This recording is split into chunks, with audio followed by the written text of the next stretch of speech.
Currency गिर रही है, दुनिया की गिर रही है डॉलर के सामने, टैरिफ लग रही है, दुनिया पे लग रही है। ये हम इस तरह की दिक्कतें क्यों झेल रहे हैं? हम अलग से इस तरह से क्यों धुल रहे हैं? हमारा सरदर्द क्या है? हमारी दिक्कत क्या है? आशीष, एक मेरी ऑल टाइम फेवरेट फिल्म आई थी तारे ज़मीं पर। आई थिंक जिसने नहीं देखी है उसको देखनी चाहिए। और उसमें आमिर खान की जब तक एंट्री नहीं होती है ना, तब तक वाकई में किसी को नहीं पता था कि वो ईशान अवस्थी के साथ प्रॉब्लम क्या थी। वो इंटरवल के जस्ट पहले आमिर खान आते हैं, उसके बाद पिक्चर का रुख बदल जाता है। उसके बाद वो पेरेंट्स से मिलते हैं, कहते हैं कि अच्छा इसकी आपको क्या लगता है, इसकी दिक्कत क्या है? तो वो बताते हैं कि कुछ नहीं करता, ये करता है, वो करता है। बोले आप मुझे सिम्टम बता रहे हैं, डिसीज़ क्या है? प्रॉब्लम ये है कि ये नहीं पता, हम किसी को नहीं पता इस समय मार्केट में। आई डोंट थिंक किसी को पता है कि मार्केट क्यों गिर रहा है। आप कारण बता सकते हैं, कारण जो भी गिनाएंगे ना, वो जैसे कहते हैं वो सिम्टम्स हैं, वो लक्षण है। डॉलर रुपये स्क्रीन पर दिख रहा है, हमें पता है। FIS बेच रहे हैं, वो सब हमें पता है। सेंटीमेंट खराब है, ये सब हमें पता है। चार्ट पे 20 डेमा टूट रहा है, ये हमें पता है। क्या चीज़ है जो हमें नहीं पता है, उसी का तो डायग्नोसिस करना है। हाँ, एक चीज़ आप कह सकते हैं कि अर्निंग्स जो नहीं आ रही है मार्केट में, वो एक मार्केट के लिए एक डिसीज़ का फैक्टर है। लेकिन वो भी क्यों नहीं आ रही है, वो किसी को पता है क्या? तो ये बाद में पता चलेगा हमें कि क्या कारण था किसी भी बेयर मार्केट कारण। लेकिन एक चीज़ है, बजट के बाद उम्मीद थी कि बाजार चलेगा। RBI ने लिक्विडिटी का मेजर डाला, पॉलिसी आई, एक और लिक्विडिटी का मेजर डाला, उसके बाद भी बाजार नहीं चल रहा है। जब अच्छी खबरों पे बाजार ना चले ना, अच्छे नंबर्स पे जब स्टॉक्स ना चलें, तो क्लियर हो जाता है कि आप एक बेयर मार्केट में, ये एक टिपिकल बेयर मार्केट है। और ये एक सिक्लिकल बेयर मार्केट है, स्ट्रक्चरल बेयर मार्केट नहीं है, सिक्लिकल बेयर मार्केट है। और बेयर को ना, अगर आप नेशनल ज्योग्राफिक देखते हैं, बेयर को कुछ फर्क नहीं पड़ता उसके सामने कौन आ जाए। वो जब अटैक करता है तो वो सबको अटैक करता है। तो इस समय बेयर अटैक कर रहा है, अटैक मोड में बेयर। बेयर जब अटैक मोड में हो ना, तो कहीं छुप जाएं और बच जाएं उससे बस। वो जब चला जाए उसके बाद फिर वापस आ जाए। तो ये मेरे ख्याल से इस समय उससे लड़के कोई बहादुरी नहीं है, क्योंकि उससे लड़ने में ना आपका ही नुकसान होगा। बहुत बढ़िया, ठीक बात है। आइए अब आज के सेशन की तरफ पढ़ा जाए। दो चीजें, ग्लोब और अपना सेटअप, उसके बाद स्ट्रैटेजी की तरफ बढ़ेंगे। ग्लोब का मूड आपको गिफ्ट निफ्टी दिखा रहा है, फ्लैट से हल्के हरे निशान 40-50 पॉइंट ऊपर खुलेंगे। इंपॉर्टेंट ये है कि 2 दिनों के पेन और खासतौर पे कल के पेन के बाद फर्दर पेन नहीं है, थमी हुई शुरुआत होगी, ऐसा रीड करिए। उसके बाद क्या होगा वो तो खैर कंटिन्यूस सेशन बताएगा। एशिया ऐसे ही मिला जुला कामकाज कर रहा है, लार्जली इन ग्रीन टाइप दिख रहा है, और यूएस से मिला जुला हैंडओवर था, रिलेटिव कामनेस है ग्लोब में।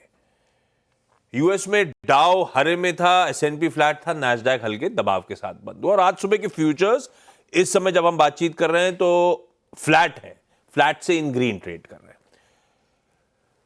डाउ का इंटरडे चार्ट आएगा। कल जब अपन क्लोज हो रहे थे तब उस समय 1/4 से आधा % यूएस के फ्यूचर्स दबाव में थे। एक्चुअल सेशन में भी यूएस में जब कामकाज की शुरुआत हुई तो एक समय डाउ 150 पॉइंट दबाव में था, फिर स्क्रीन पे तेजी हुई, रिकवरी हुई और 125 अंकों की मजबूती के साथ फाइनली डाउ बंद हुआ। तो तीनों बेंचमार्क जहां हमने छोड़े थे आज सुबह उससे बेहतर ही ट्रेड कर रहे हैं। कोई खास डेवलपमेंट नहीं है, पहली चीज, और ये अच्छी बात है। रोज डेवलपमेंट से सरदर्द हो रहा था, तो no news is good news, ऐसे रीड करो आज के बाजार को आप। पॉवेल साहब की टेस्टिमनी का इंतजार था और उसमें कुछ था नहीं। टेस्टिमनी में पॉवेल साहब कह रहे हैं हम कोई जल्दबाजी में है नहीं दरों में फर्दर कटौती को लेकर, और उसके पीछे का बैकड्रॉप यह है कि ट्रम्प साहब की पॉलिसीज और उसका रिपरकशंस अब तक पता नहीं है किसी को, और इसमें कोई नई बात नहीं है। पॉवेल साहब लास्ट टाइम जब मुलाकात करे थे, पॉलिसी आई थी आउटकम, तब भी यही कहा था, और डॉट प्लॉट भी कह ही रहा था कि नंबर ऑफ रेट कट्स 2025 के तगड़े रिड्यूस होकर 2 ही पे रह गए थे। अब तो वो भी आउट ऑफ पिक्चर जा रहा है।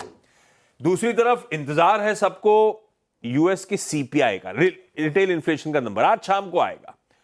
पर एक्चुअली सब जानते हैं उसमें भी ये ट्रम्प साहब के टैरिफ्स का इंपैक्ट नहीं है, मेटेरियल पे जो लगाया है, चाइना पे जो लगाया है। अब सब्सिक्वेंट इन्फ्लेशन प्रिंट्स में उसका असर दिखना शुरू होगा। सबकी नजरें साथ साथ मोदी जी की और ट्रम्प साहब की मुलाकात पे होंगी। आज मोदी जी इन ट्रांजिट होंगे, मेरे ख्याल से पेरिस से वॉशिंगटन पहुंचेंगे और मुलाकात होनी है मोदी जी और ट्रम्प साहब की। इसीलिए तब और अब का मैंने पहली प्लेट दिखाई थी, उसका सेकंड प्लेट रखिएगा स्क्रीन पे। डॉलर इंडेक्स, बॉन्ड यील्ड्स सब थमे हुए नजर आएंगे। अक्रॉस एसेट क्लासेस कामनेस है। बस डाउ हरे में था, नैस्डैक क्यों फिर गिर गया?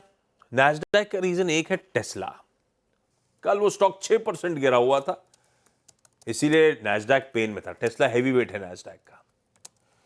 अब उसमें वो इनका जो कॉम्पिटिटर है BYD, चाइना का राइवल, वो डीप सीक के साथ टेक्नोलॉजिकल अरेंजमेंट्स कर रहा है ऑटोनोमस व्हीकल बनाने के लिए। ये रीजन साइट किया जा रहा था, पर वो टेस्ला का स्टॉक एक्चुअली 4-5 दिन से गिर ही रहा है। तो ग्लोब में ऐसा कोई डेवलपमेंट नहीं है, शांति है। ट्रम्प साहब के कोई और इस समय स्टेटमेंट्स टैरिफ रिलेटेड नहीं आए। और एक चीज रोज शाम को मैं देखता हूं, सुबह भी आके देखता हूं, रेसिप्रोकल टैरिफ रिलेटेड कुछ कहा कि नहीं कहा, न्यूज कॉन्फ्रेंस की डेट आई नहीं आई, अब तक तो कुछ नहीं आई है। अब वही एक इंपॉर्टेंट क्यों इंतजार है, बाकी तो टैरिफ लगाई दी उन्होंने जो लगानी थी। ये है ग्लोब, हैंडओवर ठीक ही है।